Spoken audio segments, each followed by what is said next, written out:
Method 2. Evaluation via change of limits. Okay, so we've just discussed one method for evaluating definite integrals with substitution, going back to the original variable after integrating. Now, let's look at a more streamlined approach. This slide introduces method 2, which we call the change of limits method. This method is generally more efficient than the one we previously covered.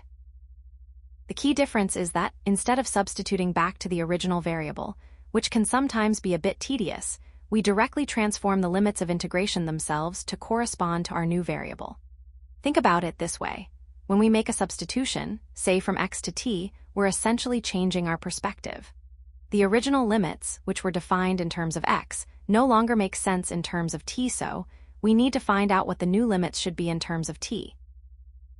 Once we've successfully changed those limits, we can solve the entire integral entirely using our new variable.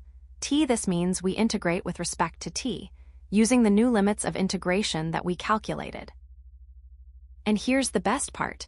Because we've done everything in terms of the new variable, we obtain the final numerical value directly. We don't need to perform any further substitutions to get our answer. In the following slides, we'll break down exactly how to do this, step by step, with a real example. We'll also cover some common pitfalls to avoid. The conceptual logic. So the first point here states, when we change the variable of integration from x to t using a substitution, let's say t equals g of x, we are essentially changing the coordinate system of the problem. Think of it like this. Imagine you have a map drawn with one set of axes, let's say, standard x and y coordinates. If you rotate that map, the coordinates of every point change, right? You need a new set of coordinates to accurately describe the same locations. That's what's happening here. When we substitute, say, t equals g of x, we're shifting from thinking about the problem in terms of x to thinking about it in terms of t. It's a change of perspective, a change of coordinates, if you will. Now the second point is crucial. Since the original limits a and b are values of x, they are no longer valid for the variable t. Let's break that down. In our original integral, we were integrating from x equals a to x equals b. These values, a and b, define the interval on the x-axis over which we're calculating the area. But once we've made the substitution and are now working with t, those values a and b don't mean anything in terms of t. They are x values, not t values. It's like trying to use Celsius temperatures on a Fahrenheit scale. It just doesn't work. Therefore, the final point says, therefore, we must find the corresponding values of t that match x equals and x equals b. We need to figure out what values of t correspond to our original starting and ending points in terms of x. In other words, we need to solve the equation t equals g of x for both x equals and x equals b. This will give us new limits of integration, t values, that accurately reflect the same interval we were originally integrating over, but now expressed in terms of our new variable, t. Okay, let's move on to slide 2, where we delve into why we need to change the limits of integration when we perform a substitution. Remember, in the previous slide, we introduced the change of limits method as a more efficient way to evaluate definite integrals. This slide explains the core logic behind that efficiency. This is a really important concept, and we'll see it in action on the next slide with a concrete example. We'll walk through exactly how to find those new limits. So, make sure you understand this slide before we move on. Real-world analogy. Imagine you are measuring the temperature of a liquid as it heats up from 0 degrees Celsius to 100 degrees Celsius. So, we're tracking how the temperature changes over time, and our initial measurement is in Celsius. Now, if you decide to switch your calculations from Celsius to Fahrenheit, and remember the conversion formula is Fahrenheit equals 9/5 times Celsius plus 32, you wouldn't calculate the area under the temperature curve in Fahrenheit and then convert the final answer back to Celsius. That would be unnecessarily complicated, right? Instead, and this is the key takeaway, you would simply change your boundaries. Initially, our temperature range was from 0 to 100. When we switch to Fahrenheit, 0 degrees Celsius corresponds to 32 degrees Fahrenheit, and 100 degrees Celsius corresponds to 212 degrees Fahrenheit. So, we'd change our boundaries from 0 to 100 to 32 to 212 and perform all your calculations directly in Fahrenheit. Okay, let's move on to slide 3. This slide uses a real-world analogy to help solidify the concept of changing limits, which we started discussing in the previous slides. This is exactly what we're doing with the change of limits method in integration. We're not solving for the integral in the new variable and then trying to convert back. We're changing the limits of integration along with the variable, so everything stays consistent and we can directly evaluate the integral in terms of the new variable. This analogy sets the stage for the step-by-step process we'll cover on the next slide, where we'll see how this applies to actual integral problems. Remember, consistency is key. The variable and the limits must always match. Step-by-step process. Okay, so let's solidify how we actually do this change of limits method. This slide outlines the step-by-step process, and it's crucial to follow these in order to avoid mistakes. Remember from the previous slides, we're essentially changing our coordinate system within the integral, and that means everything, including the boundaries, needs to be adjusted. Step 1, identify the substitution. The first thing we do is look at the integral and decide what part of it we want to replace with a new variable. We call this new variable t, and we express it as a function of our original variable, x. So, we're saying t equals g of x. The goal here is to pick something that simplifies the integral. Don't worry too much about what to choose at first. Practice will help you see patterns. Step 2, find the differential. Once we've chosen our substitution, we need to figure out how t changes as changes. This is where calculus comes in. We find the derivative of t with respect to x, which we write as dt over dx. This tells us the rate of change of t as x changes. Then, we rearrange this equation to express dt in terms of dx. This is important because when we rewrite the integral, we need to replace dx with an equivalent expression involving dt. Step 3, transform the limits. This is the heart of the method and where students often make mistakes. Remember, our original limits of integration, let's call them a and b, are values of x. Now that we're integrating with respect to t, those values are no longer valid. We need to find the corresponding t values. To do this, we simply substitute the original lower limit, a, into our substitution equation, t equals g of x, to get the new lower limit, which we're calling t lower. We do the same for the upper limit, b, to get t upper. So, t upper is equal to g of b. Step 4, rewrite and evaluate. Now that we have everything in terms of t, we can rewrite the entire integral using the new limits, t lower and t upper. We then evaluate this integral just like any other definite integral. And here's a key point. You do not need to substitute back to x. Because we've changed the limits correctly, the final numerical answer will be the same whether you evaluate in terms of x or t. This is what makes this method more efficient. It avoids that final, often messy, resubstitution step. Now, let's see this in action with a detailed example on the next slide, and we'll really solidify these steps. Also, keep in mind the common mistakes we'll discuss later, so you know what to watch out for. Detailed example. Here's our problem. We need to evaluate the definite integral of x divided by 1 plus x squared, with the limits of integration from 0 to 1. Step 1, identify the substitution now.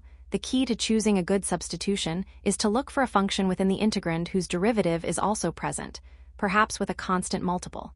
In this case, we observe that the derivative of 1 plus x squared is 2x, and conveniently, we have an x in the numerator of our integrand. This suggests a substitution that will simplify things nicely. So, we let t equal 1 plus x squared.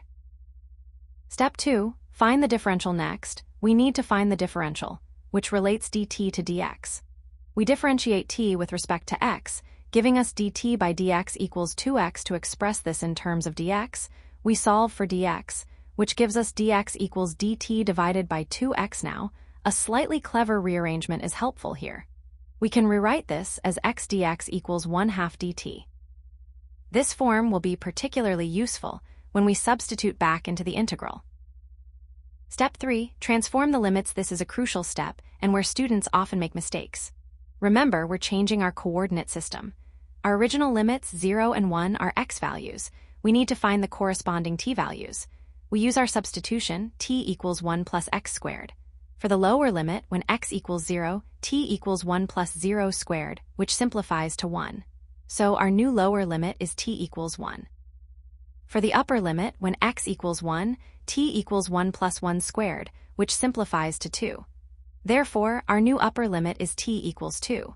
So, our limits of integration have now changed from 0 to 1 in terms of x to 1 to 2 in terms of t. Step 4. Rewrite and evaluate. Now we can rewrite the entire integral in terms of t, our original integral.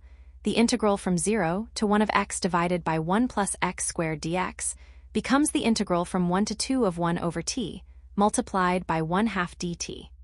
Notice we've substituted both the integrand and the differential, and crucially, we've changed the limits. We can now factor out the constant 1/2, giving us 1/2 times the integral from 1 to 2 of 1 over t dt. The integral of 1 over t is the natural logarithm of the absolute value of t, so we have 1/2 times the natural logarithm of the absolute value of t, evaluated from 1 to 2. Applying the limits, we get 1/2 times the natural logarithm of 2 minus the natural logarithm of 1. Remember that the natural logarithm of 1 is 0. Therefore, we are left with 1/2 times the natural logarithm of 2. And that's our final answer. As we discussed, we didn't need to substitute back to find the value in terms of x. We've evaluated the integral entirely in terms of t, making the process more efficient. Remember to review the common mistakes we discussed on the next slide to avoid any pitfalls.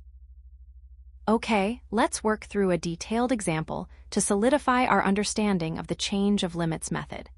As we discussed in the previous slides, this method aims to streamline the process by avoiding the need to substitute back to the original variable at the end. Common mistakes to avoid. First, it points out mixing variables. A very frequent mistake is to make the substitution, say changing to the variable t, but then forget to change the limits of integration as well.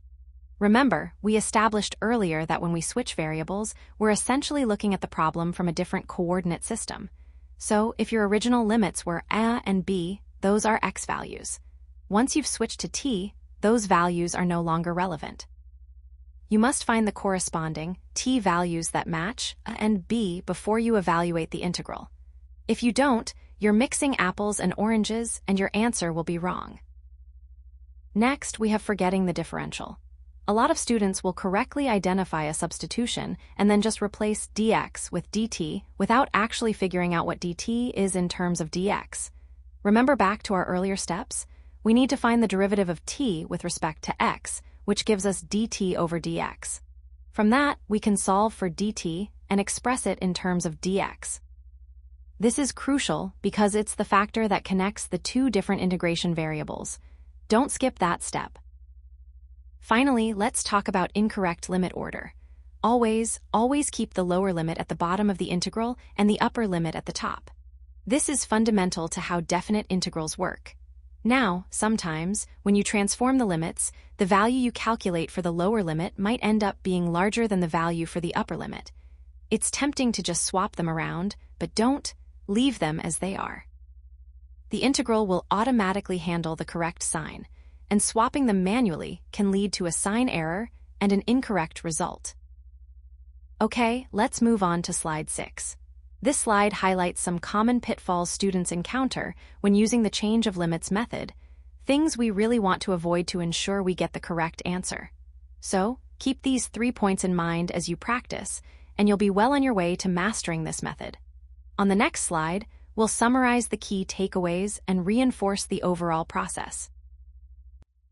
Key takeaways. First, regarding efficiency. Method 2, as we've seen, is generally faster than the first method we learned. Remember in Method 1, after integrating with respect to our new variable, we had to substitute back to express the final answer in terms of the original variable, x. This method bypasses that entire resubstitution step, saving us time and reducing the chance of errors. Next, let's talk about consistency. This is crucial. The variable you are integrating with, whether it's x or t or any other variable, must align with the limits you use. If you switch to integrating with respect to t, your limits have to be t values, not x values. It's like using the wrong units in a physics problem. It just won't work. Now, let's outline the process flow. Think of it as a checklist to ensure you don't miss a step. First, you perform the substitution, choosing a part of your integrand and replacing it with a new variable like t. Then, you find the differential calculating dt in terms of dx. After that, you change limits, converting your original limits of integration, which are x values, into corresponding t values.